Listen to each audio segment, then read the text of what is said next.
Good morning, everyone. Hope everyone is doing well this Tuesday morning in the first week of March of St. Patrick, the month of St. Patrick, I should say. Um, and yeah, hopefully we're all looking forward to getting some warmer weather. It has been a pretty long winter here in Virginia.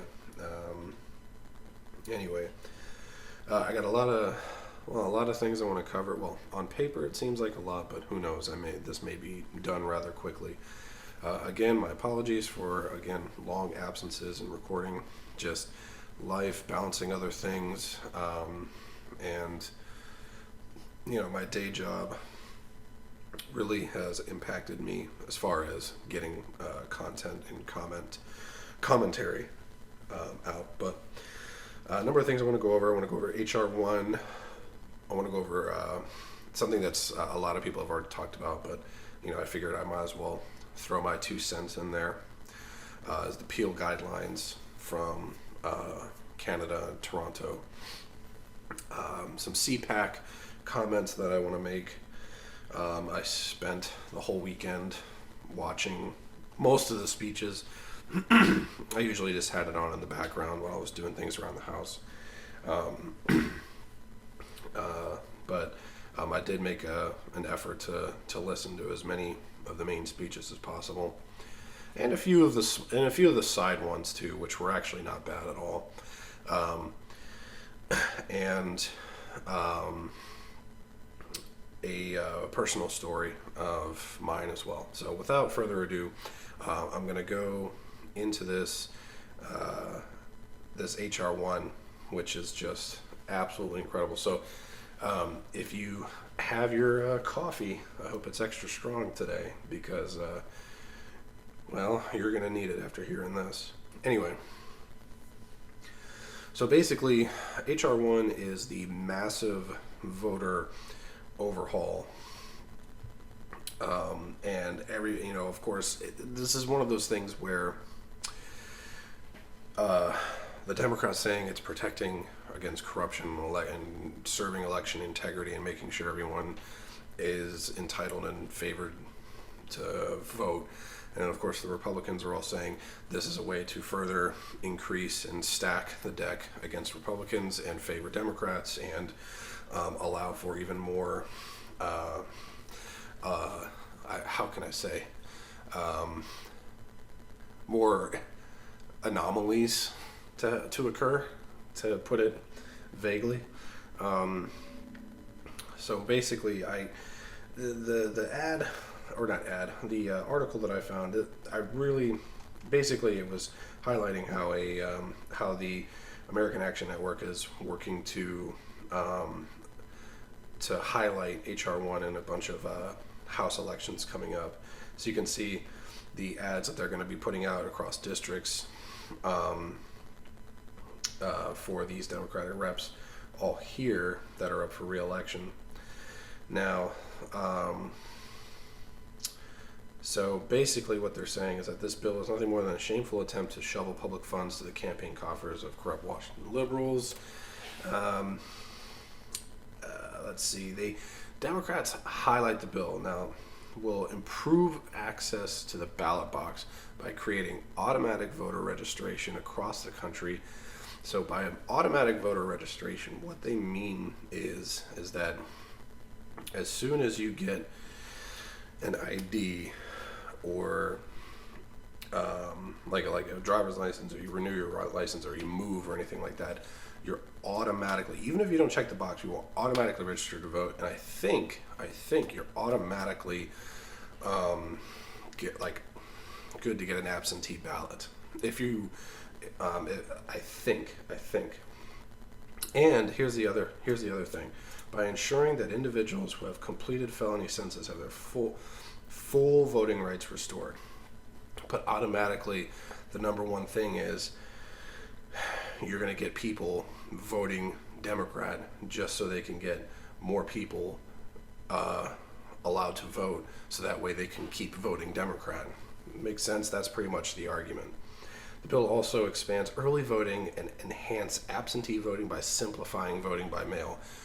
in what universe have we slipped into where voting by mail is completely acceptable? I understand absentee ballots, and there's a reason for that.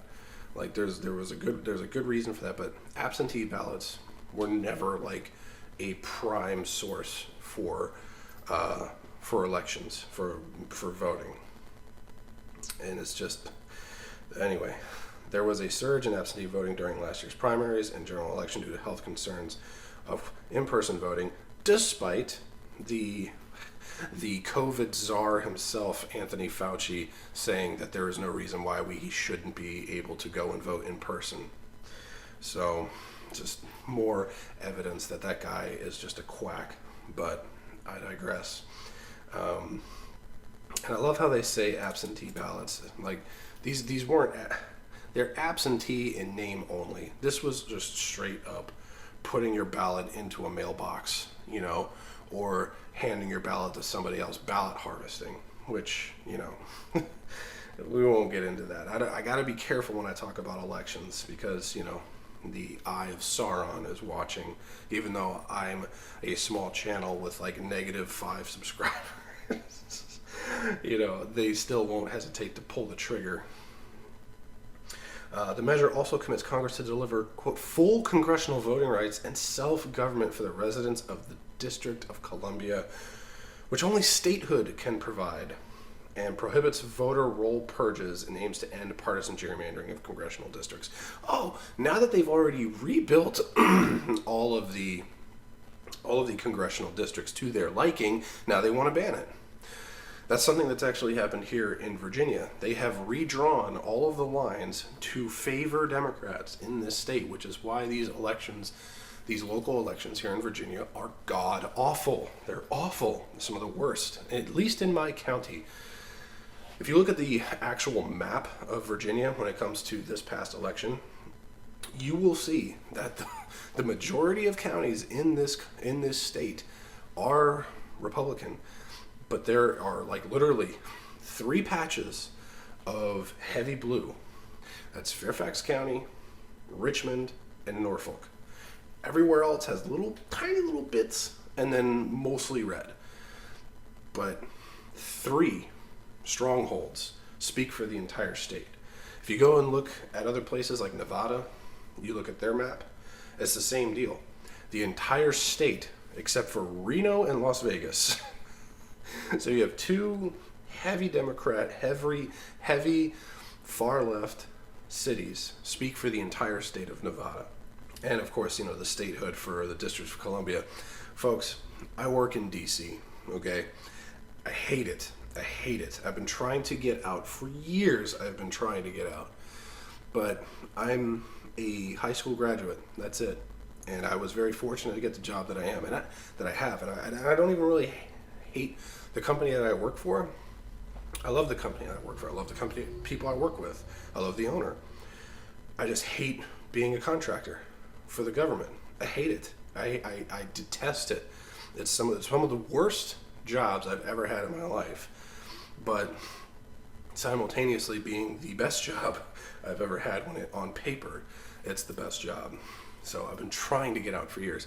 Anyway, folks, if you thought some of these other cities in other states are bad, DC is probably one of the biggest cesspools I've ever seen in my entire life. You want to talk about mismanagement and corruption? I mean, it's unfathomable. And then they want to add it in as a state and put in 2 congressional seats there.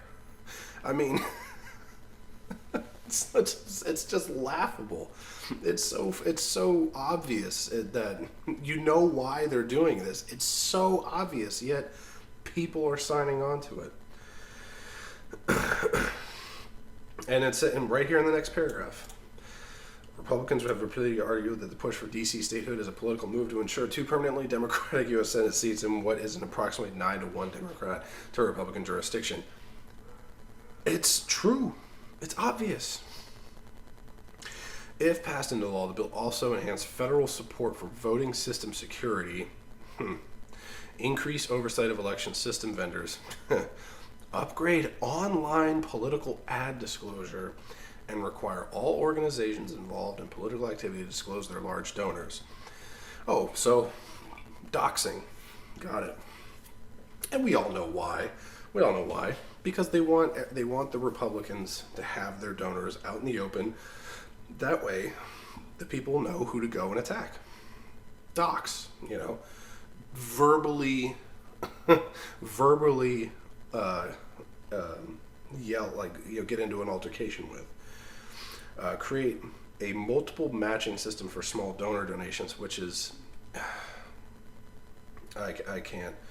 Which would be paid for by a new surcharge on, quote, corporate lawbreakers and wealthy tax cheats. Again, it's just more and more ways of just government just taking over everything. Tighten rules on super PACs, which is insane, and beef up the enforcement powers of the Federal Election Commission. It's just, it's just everything you read in this just reeks of every corrupt society you've seen in the world currently and throughout the history of the world.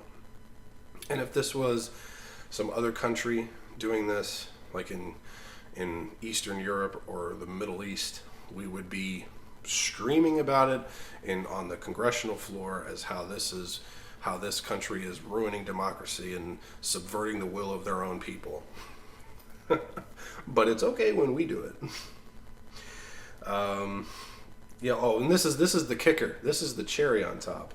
The bill would also require future presidents to disclose their tax returns. Oh, really? I seem to remember someone on a certain news station who actually obtained illegally one of President Trump's tax returns. And what ended up happening? He paid his freaking taxes. Imagine that. Millions of dollars on top of it. So I don't understand the obsession behind. It was just it's mind-blowing.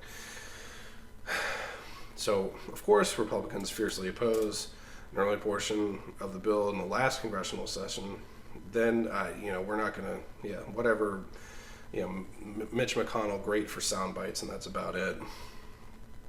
But yeah, this is just, Fox, this is it. Tells Fox News it is spending in mid-5 figures, which says will run on platforms like Google. Yeah, good luck with that. This is very, very bad.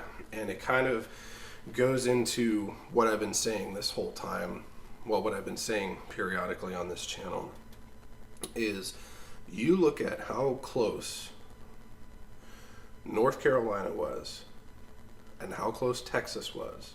You look at the fact that Georgia, Arizona have flipped. Pennsylvania, Pennsylvania has been a swing state, but we all know it's probably not going to be a swing state anymore if things keep going the way they're going. And then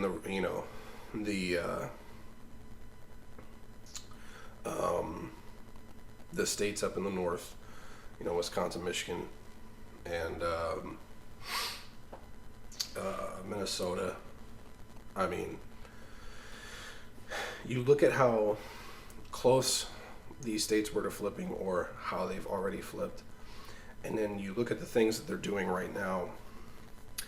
You add all of that up, and you're going to be seriously looking at North Carolina probably being the next one to go blue, and then Texas not soon after.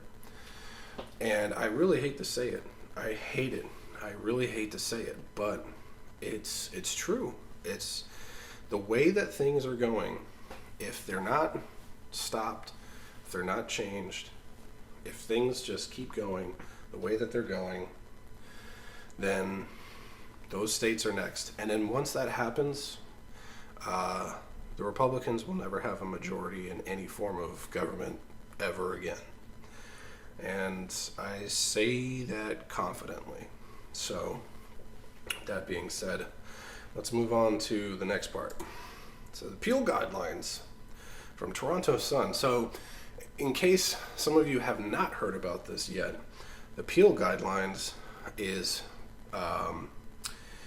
basically guidelines to keep any children who have been sent home because of a positive test in their classroom isolated in a separate room from all family members for 2 weeks. Even young children who are dismissed from childcare. And here you can see, and Mr. Obvious pointed this out. The group here, Region of Peel, working with you. That's a joke. Basically what to do. Child must self-isolate, which means stay in a separate room, eat in a separate room, use separate bathrooms. The child must leave the room. They should wear a mask and stay 2 meters apart. Any other children who live at the same address should stay home from school or childcare. Do not need to self-isolate. Should not go out to play with friends or see family who don't live with you. And adults can go to work unless the child develops symptoms or test positive. Should check for COVID-19. So yeah, you see all of this. I don't understand how any healthcare professional has moved so far away from the fundamentals of public health and doing no harm that they would think that basically incarcerating a child in a room for 14 days is in any way justified, said Dr. Martha Fulford, an infectious disease physician at Hamilton Health Science who focuses on pediatrics. This is shocking, especially when you consider this is being proposed for children who are not in any way sick. Yeah. My 10-year-old granddaughter was sent home from public school because one kid in her class tested positive. Public health instructed her mom to keep her in her room with no contact with the rest of the family 14 days. Sounds like child abuse to me. There is a $5,000 fine for non-compliance. It's absolute lunacy. So, as bad as things are here, at least it's not like Canada. And I'm sorry to my Canadian brothers and sisters. But, man, you guys need to get a grip on your country. I mean, basically, how I think about this, and I've heard horror stories. I've heard heartbreaking stories. And of course, it's on the internet, and you don't know how true it is. You don't know if these are fake accounts. I mean, you kind of have to take things at face value and just roll with it. But I've heard some horrible stories. And the thing I think about is the emotional and psychological damage that will be done to these young children are going to be felt for decades to come. And I mean, who knows what kind of psychological damage this can have. If you think about it in the sense of what they do in prisons, if you misbehave in prison, what do? What happens? You get sent to isolation. That's a punishment. And the left, and there is grounds to understand that does more harm than good, I guess. But I shouldn't say the far left. It's probably a bipartisan issue at some level. But they're trying to get away from isolation in prisons because they see it as cruel and unusual punishment on a psychological level. And it makes sense. I mean, you just look at the Shawshank Redemption when they put the main character in that dark cell with only a little piece of light coming in for X amount of days or weeks. It has profound psychological effects. And you do this to children just because of this virus. Now, I'm just sitting here reporting the news and saying that a lot of people are saying that doctors are even saying that this is cruel. And basically, you're putting these children in mandatory isolation. Solitary confinement is the actual word used in prisons. And I worry about the psychological effects. Now, moving on to the little lighter is CPAC. So, I watched a lot of, pretty much the whole thing, CPAC, and most of it was good. RSBN, for those of you who aren't already subscribed, I highly recommend subscribing to them. They do a great job covering all of the events around the country. A lot of fun to watch, and they covered every single Trump rally during his time in politics. So great. It was great. It's a great YouTube channel. Basically, I'm not going to spend too much time on this. The highlights were Ron DeSantis, is it Rick Scott? I think Rick Scott was pretty good. Grinnell was really good. Josh Hawley was probably one of the best speakers of the night. He sounds like someone who, when you listen to that speech, he sounds like someone who has very serious presidential aspirations, and he's only in his 40s, and he's a very good speaker. He's very well spoken, and he is someone, in my opinion, who seems very presidential and seems like he could have some presidential aspirations. So he is someone to look for in the coming years as a potential candidate, and he has been behind Donald Trump the entire time, and I gotta say, he's growing on me. I'm starting to like him. Dan Bongino probably had one of the most underrated speeches of the weekend. He was outstanding. Highly recommend going back and finding that clip and watching it. Basically talked about how, it was kind of sad, but he was talking about how, everybody in that room, everybody there at CPAC, he says, it's just us now. It's just us. Where are the rebels? Where are the renegades? We're the ones who are, the underdogs, basically, like that. But he's just telling everybody to not give up, not to quit, don't get discouraged. He was very, very good.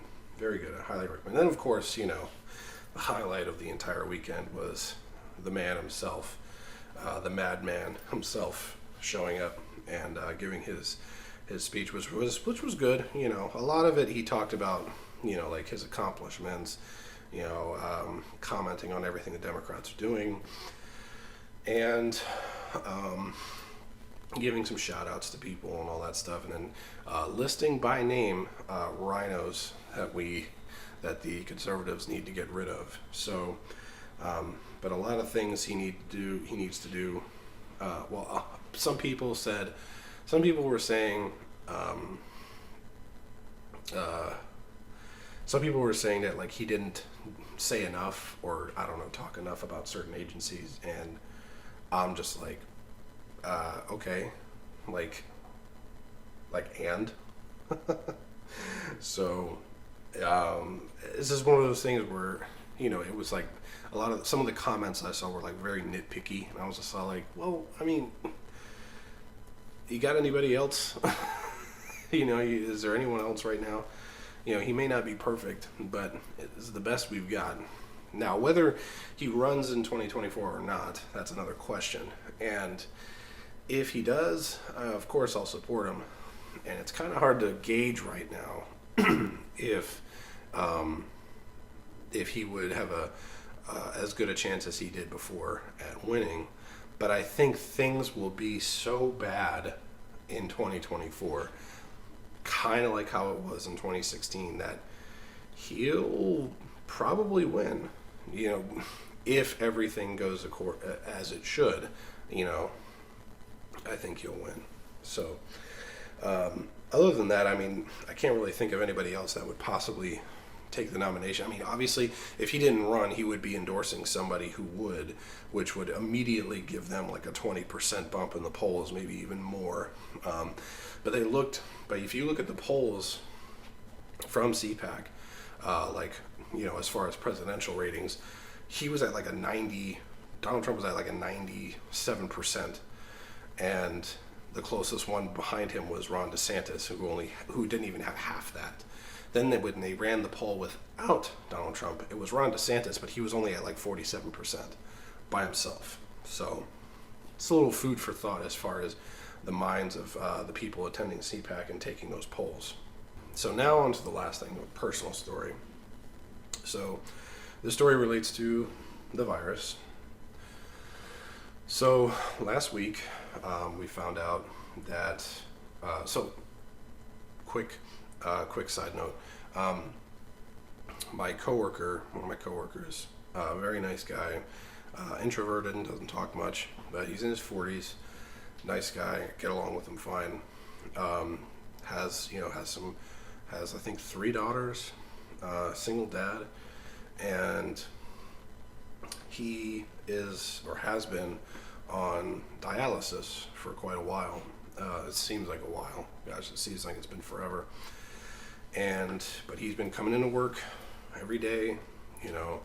He does what he needs to do at home with his, like at home dialysis kits and all that stuff. And, he makes it work. And he had been on a list for quite a while. And he got word last Tuesday that he got approved for a donor, and I found out about it the next day. We were all just so happy to hear that. And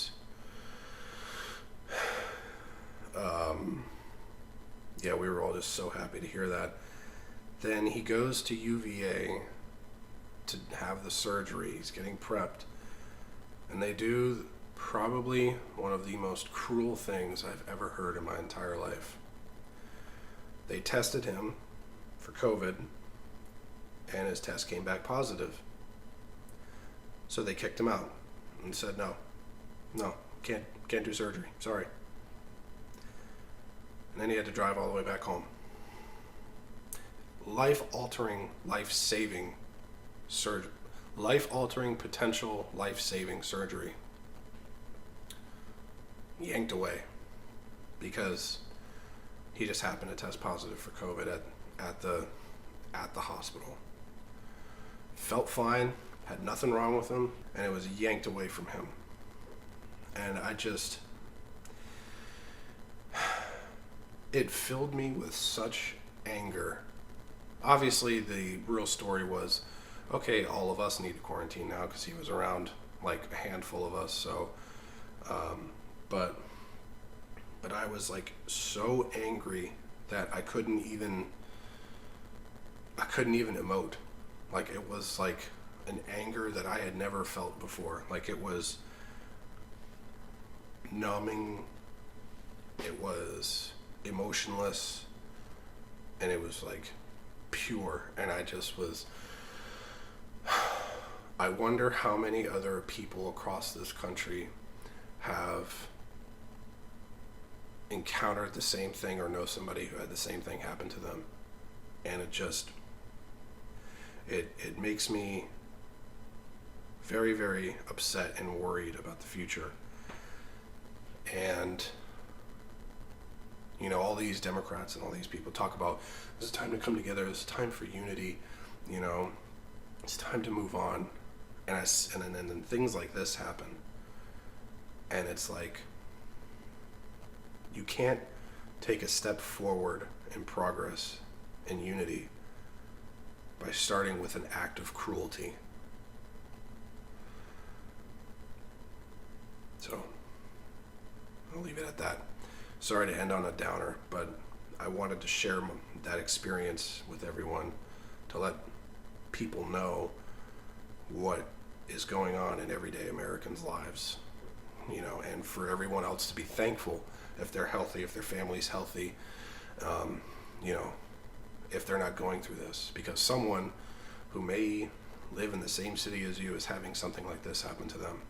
So count your blessings, thank God or your higher power as you understand him. For me, it is God, and I pray for my coworker, and I pray that another miracle happens for him.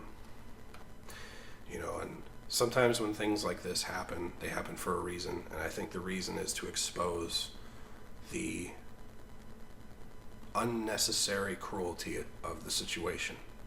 So, with that being said, I'm going to go ahead and end the video there. Thank you so much for watching. If you enjoyed this, if you found it enlightening, informative, all that good stuff, you want to see more, please hit the like and subscribe button, all that good stuff.